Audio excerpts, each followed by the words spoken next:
Ladies and gentlemen, if you thought you were clicking on an ordinary damage comparison video, you're wrong. What you've accidentally stumbled into is a good old-fashioned rant video. Yeah, we're gonna have a lovely little rant today. It's been a while since I've done one of these. You can see I'm rubbing my hands together because I'm warming up my ranting hands. Yeah, I use my hands a lot when I rant. Anyway, we're gonna have a bit of a rant today because the Captain Britain buff royally pisses me off, and I'm actually going to dedicate this video towards talking about the rate at which Kabam are releasing defenders and the way they're designing their champions. Now, I said before in actually my last new champion gameplay video on Yelena Belova, definitely go check that one out, that I had kind of missed the right time to make that sort of video. I said that there was a lot of talk in the community about Dark Phoenix, Yelena Belova at the start of last month, and the time had kind of passed by the time I made that video, so I shoehorned a bit in last video, but now I'm actually going to dedicate this video towards talking about that subject, because honestly, I'd kind of moved on from it. I for whatever reason, just didn't pay that much attention to it. I know I've had other shit going on, I've had exams, I'm not paying too much attention to the game, but I didn't think much of it. I thought people were just whining. And then I saw the Captain Britain buff, and now I actually have to say something. So, yes, I will show the damage comparison. You're seeing it right now. You can see that the buffed version in the bottom right-hand corner is about a minute faster than the older version of Captain Britain. You can see in the top left, thanks to Grass MCOC for the rotation. You were the only one insane enough to have a dedicated Captain Britain video that I could find. So, yeah, I used that one, but you can see here the new Captain Britain is already done, while the old one is not halfway there. So, there you go, that's the damage comparison. If you want to skip away now, click away now, right? That's it, it's over. That's all I'm talking about for the damage. So, my suspicions were originally aroused about the Captain Britain buff when I had DLL's Deep Dive with Context on as radio last night while I tried to go to sleep. I could not sleep, but I had that on as radio, and if you don't know who DLL is, he's a champion designer. He makes these deep dives with context. They are perhaps the most detailed analysis of any champion on the internet by a guy who does this for a living. If you don't know how a champion works, you want to know how they were built, their rotation, what to watch out for, are they any good for anything? It's him. Watch him, right? It is the most comprehensive analysis I've ever seen. It's great. But my suspicions were originally aroused, or whatever the word is, when he described her damage output as, quote, not impressive in battlegrounds, serviceable in middle range content, and you can have a solid rotation in long form content. And in case you don't already know, apart from a select few champions, solid long form damage is code for we couldn't be asked to design her properly. So my suspicions were immediately aroused then, but then I heard that she was a 4 out of 5 defender, and upon looking at her kit, I got up, looked at my phone, and thought, what the hell are they doing? If you knock her down, you get an exhaustion passive, she will then place neuroshocks in you. If you apply shock or bleed, she will neuroshock you. If you crit her, there's a chance for her to neuroshock you. She has a 3% safeguard that cannot be removed except by an effect that does not exist in the game. And DLL openly said, well, that doesn't exist in the game yet, but keep an eye out because a tech champion will soon be introduced that will have that effect. That effect is a special power drain. Not in the game. It will be in the game. They're releasing a defender and then saying, oh, but don't worry, soon you'll be able to buy a defender that specifically counters this one defender. Keep an eye out so you can spend your money. It has never been this egregious, okay? That is a champion designer. He didn't design this one, but that is a champion designer saying, yes, we built in some bullshit, soon you'll be able to buy a counter to the bullshit. And he just said that, and that's a thing that we can do now. So yes, I'm making this video. If I had to use one word to describe this champion, it would be unnecessary. There was absolutely no calling for another 4 out of 5 or 5 out of 5 defender to come into the game. There was no calling for another defensive mechanic that cannot be removed by anything that is currently in the game.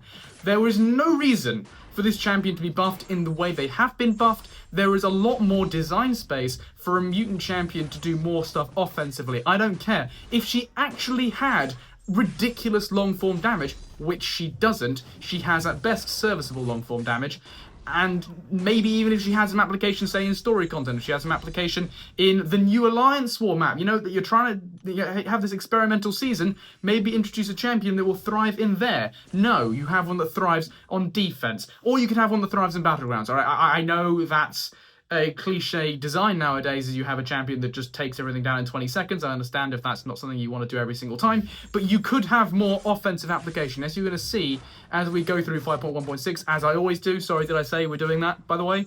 Yeah, like I always do on this channel, we take out new 3-stars, and then I'm going to time them in each of these fights. We're going to put them on a leaderboard, and I'll spoil it for you. She's not going to be very high up on the leaderboard. She's not very good. You're going to see that in these fights, I have to resort to the SP3 rotation, because if I don't, she's barely buffed, right? It is very difficult to make a champion that does not improve on the old version of Captain Britain, and yet they managed it. Yet they managed it if you do not go for this SP3 rotation. If you do, then you can see I get that power efficiency, which is very potent, and I get some very nice prowess, which stack every time I throw a special. But if I don't get those initial prowess stacks from the SP3, I'm not actually going to have a very good time. So every single fight in this video, I am going to go for the SP3 rotation, apart from one. And that's going to be Rocket Raccoon. Now, Rocket Raccoon has the smallest health pool in the entire game. He's a little weedy mini-me, and he should be very easy to punch through. Even with class disadvantage, even with a 3-star, even the shitty champions on my leaderboard that we have tested so far in 2025 have all been able to nuke through Rocket Raccoon very, very quickly. And yet he is going to be one of the slowest fights on this path because I did not use the SP3 rotation. You have to go for this SP3 rotation or you are cooked, right? Otherwise, there is very little or no improvement from the new Captain Marvel against the old Captain Marvel. She is designed to be a defender. Not 1 month after we got Dark Phoenix and then Yelena Belova, in the same month, we got a completely uncalled for and unnecessary buff, which adds another defender. Nobody asked for this. This isn't a thing, right? The International Women's Day buff that we voted for was Wolverine X-23. It wasn't Captain Britain. Nobody asked for this. There are so many more doors for design and gaps in champion design that currently exist that are not defense. Defense is not one of those things, right? This Unstoppable Colossus, by the way, was just being a complete dick. His AI was just so weird. Anyway, you're going to see that a lot, actually. The AI I did not like on this run, but I just thought, you know what, I'm just trying to make this video quickly. It was alright. It was okay. The gameplay proves my point. When they released Dark Phoenix last month, I thought, okay, I don't like the fact that this champion is behind a paywall. I don't like the fact that they're that powerful on defense, but I excused it because she is relatively rare. She will be exclusive to those who spent an awful lot of units on money, and she can be, like, nuked out of the water by any idiot with an Absorbing Man or a Shathra. Now, I haven't got a Shathra, and I can't be asked to run another 6-star in my Battlegrounds deck, but if I could be asked, I would have a very, very nice Dark Phoenix counter. So I excused it, right? I let that one go. And I thought, you know what, big deal, we'll learn to fight her, nothing serious. I haven't stopped banning her since then. I only fought her once, she absolutely cooked me. But then they released Yelena Belova, and I thought, you know what, no big deal. Because while she is a complete and utter bastard, she can be hard countered just by one mechanic. And in the future, it's very, very easy to build hard counters to Yelena Belova that revolve around Daunted, right? Okay, I thought, you know what, I'm willing to allow that one because it's just Daunted. As long as you have Daunted, you're okay. And then they released Captain Britain, and as you can see here against Rocket Raccoon, that fight took, what, 54 seconds? It's the only fight on the path where I didn't go for the SP3. And that was the tiniest health pool in the entire game, and it took nearly a minute, much slower than the first 2 fights in this quest, because I didn't go for that good SP3 rotation. Any sort of shorter fight, she just doesn't exist in. It's like she takes, you know, a certain amount of time to get ramping, and it's very, very irritating. But that's the last I'm going to talk about her offensively, okay? Right. The point is, she's not particularly powerful, and there are plenty other design avenues you could have taken, but instead, Kabam keep coming back to defense, which is very, very frustrating. But let's focus on the worst part of this buff. The worst part for me is that Safeguard passive. Forget the Neuroshocks, okay? We're used to chip damage at this point, unavoidable chip damage, but the worst thing for me is that Safeguard passive. It's so powerful, I'm actually going to make a separate video on it altogether. It's like Iceman, but more powerful and infinite, okay? It's ridiculous. And the worst part about the Safeguard is the fact that there's a clause in her kit that states this can only be turned off by an ability that doesn't exist yet. And a champion designer could come out and say, well, don't worry, because there'll be a champion that you can soon buy that bypasses this effect. In the past, defenders have been so egregious and so horrible that obviously Kabam are going to introduce counters, right? Serpent, Bullseye, Onslaught. The difference between Serpent's release and Captain Britain's release is that when Serpent was released, we all went, oh shit, he's horrible, they're going to design counters. But it's not like there is a clause in Serpent's kit that says he gains immortality, but immortality can be turned off if you fire off dancing blades, right? Imagine that. Imagine we got given Serpent, everybody is having their arse handed to them on a plate, and the whales are just like, oh, well, I can just go buy Spiral when she comes out. We're told there's going to be a counter, and you can buy this counter. There is no opportunity for any sort of existing mechanic, any sort of existing champion to get rid of this safeguard. No, you have to buy the new character, and this is the most obvious, the most open Kabam have ever been about their sell a disease, sell the cure, champion design philosophy. I feel like a broken record at this point, the amount of times I've said that recently, but this is the first time I think the Kabam have come out and said, yeah, you're right, we're complete bastards. Who would have thought, right? This is literally the robber confessing in the newspaper, and everybody's just like, it's fine. Yeah, he robbed the bank. Oh, yeah, we know. But, it's run of the mill at this point, right? He's gotten so good at it, and it's just allowed, that he can put a headline in the paper saying, I'm a complete bastard, and we just nod our heads like, yes, that's okay. It's not okay. It's just not okay. Yes, there will be tech champions that can get around this safeguard. For example, Bastion. Bastion's going to be very, very good against Captain Britain. He will turn off Neuroshock. He will bypass safeguard. Yes. But the fact that they can put something in her kit and that to be acceptable is so horrible to me. I don't actually... Sorry, I said it was going to be a rant video. I'm genuinely angry. I'm genuinely angry that... completely out of the blue, uncalled for, nobody wanted this. They put out another defender that will force people to, in Alliance War I'm sure, use units, use revives and boosts, and in Battlegrounds will lower players' enjoyment because they just lost to some clown who had the Captain Britain counter while they didn't, and they just took a bunch of unavoidable damage. Champion design is inherently less fun than it was 2 years ago, and it's just... It's reached its final form. It's reached its final form where not only are we given champions that obviously are so horrible they will have design, but Kabam can come out and say, you're right, we fucked you over. But that's allowed. So we're going to sell you a better champion down the road, and that's something that they can do. It's completely ridiculous. The main part of this game is fighting. Being on the left-hand side of the screen. I talked about this before in my video on Enchantress a while back. Go check that out. Go through my channel, look up Kabam didn't think about this champion. It's Enchantress. The main point of this game is to fight, to play the champion. You've given us a champion that, unless played correctly, is barely better than their original kit.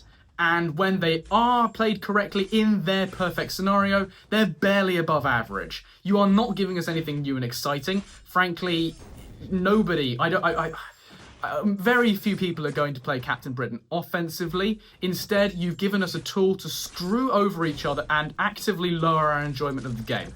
That's what's just happened, right? And I don't know what's going to happen in the future with future champion design. I don't know if this is the end of it. I actually said, in my last video, I, as a free-to-play player, kind of ended that video with a sentiment of kind of adapt and get good.